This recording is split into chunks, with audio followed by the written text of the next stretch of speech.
Hello guys! Ayan, meron po tayong bubuksang box dito. Ayan. Ito po ay galing po sa 10th anniversary po ng Hislan. So, na-invite po tayo. Na-invite po yung aking hubby. So, ito po, meron po silang pag-giveaway. So, titingnan po natin kung ano po ito. Ayan. May paribon-ribon pa sila na. Yan, mga giveaway po ng Hislan po yan.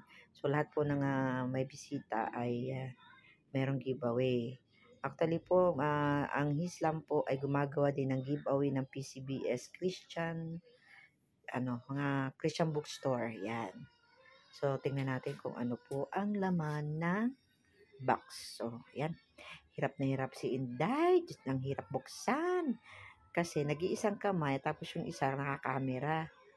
Paano kasi? Walang stand. Ayan. Uy, may notepad. Ang ganda pa ng packaging niya. Although fly na fly ng box, pero yung sa loob naman, ang cute naman. Yan, may notepad. Ang galing naman. Yan. May listahan ako ng mga utang. Uy, meron pantasa. Wow, matibay-tibay to Ayan po ang tatak ng Hislan. Yan po yung kanilang resort dito po yan sa may Guyong. Yan. Exclusive na resort po ito, pero maganda po ito. Safe na safe. Yan. Pwede pagdausan ng kasalan, binyagan, yan. Tapos may pwedeng overnight, may swimming pool po dito. At merong ginaganap na mga, katulad mga retreat, yan. Live retreat.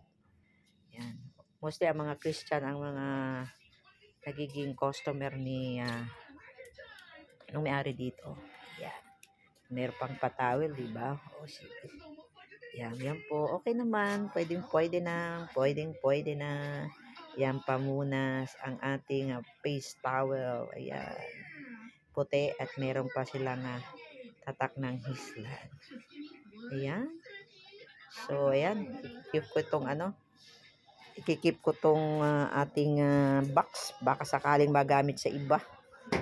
Ayan, maraming po salamat. Thank you sa Hislan and happy anniversary po sa atin. And God bless po. Sana po marami po kayong customer. Dahil sa isa na rin po kami mga customer pag may mga big event doon po ginaganap sa kanilang resort ang